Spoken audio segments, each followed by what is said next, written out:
Is there a pile of cash out there with your name on it?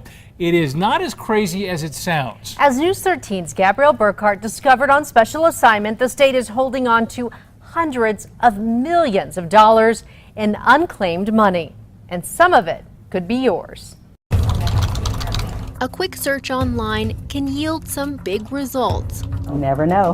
With the click of a button, you may find money you didn't know you had. The number is always rising. Stephanie Chardon Clark is the cabinet secretary for New Mexico's Tax and Revenue Department, which oversees the state's unclaimed property. There's a number of different types of unclaimed property. Some of them are tax refunds that haven't been claimed. Some of them are account balances. Basically, it's missing money that most people don't know they're missing, and there's a lot of it. The state is currently sitting on nearly $286 million in unclaimed cash, a number that gets larger every year. So who does it belong to? Anyone can search their name on missingmoney.com. Full disclosure, I went online and searched mine and my family's names. I found out my 94-year-old grandma has some unclaimed money from an overpayment on an insurance policy years ago. To collect your cash, you can request a claim form from the state. We paid my grandma a visit. And I found out that you have $218 that you can just claim. I have $218. Where? In the state, just sitting, waiting for you to sign this piece of paper so you can get a check. Okay. Of course, anyone collecting money has to prove they're the rightful owners. So along with a notary stamp and signature on your form, you have to send in copies of your ID and social. But if you follow through, it can be easy money. It helps, huh? Oh, yeah. And it's not just individuals who are owed money. Businesses and government agencies have piles of cash they could be putting to use.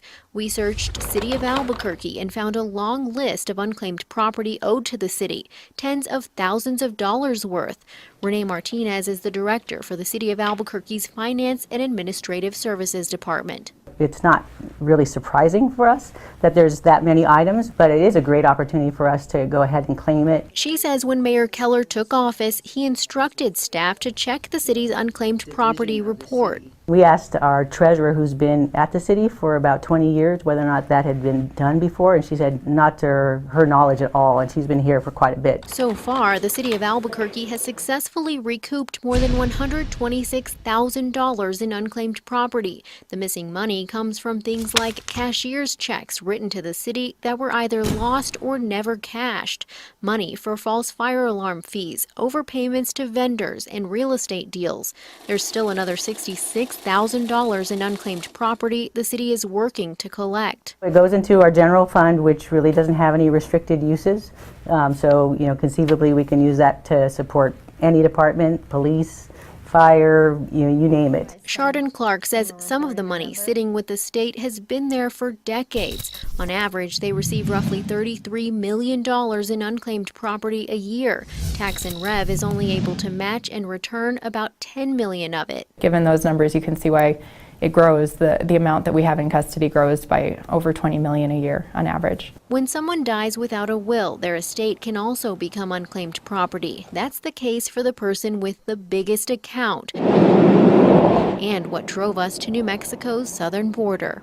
The biggest account of unclaimed property in the entire state of New Mexico is worth more than $600,000.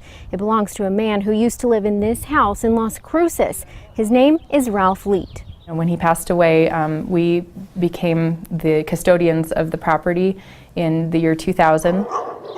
This is Ralph Leet's last known address. Neighbors we found say they moved in after Leet died and didn't know him. I think they're one of the oldest ones around. Chardon Clark says someone has tried to claim Leet's money but couldn't prove they were a rightful heir. Without a valid will, rightful heirs are determined like this. Your estate is first shared with the surviving spouse and children. If there are none, it would go to your parents. Next in line are siblings. And if none of these are an option, like in Leet's case, well, it becomes harder to prove lineage. Ralph Leet's estate, will that ever become property of the state of New Mexico? No, it could stay there forever. By law, the state is prepared to pay out unclaimed property at any given time. So what's stopping you? If you think about being able to inject an additional $280-some million into the economy, that's money that can help families buy groceries, that can help kids be prepared for school. It's money that can be put to use in the economy instead of, sitting in our coffers. On special assignment, Gabrielle Burkhart, KRQE News 13. The easy part is finding out you have unclaimed property. Where most people fall short is taking the time to fill out the claim form and send it in. We found out KRQE is even owed some cash, $861. Tax and Rev advertises in local newspapers once a year, but you can check for yourself if you have any missing money. Just head to alwaysonkrqe.com.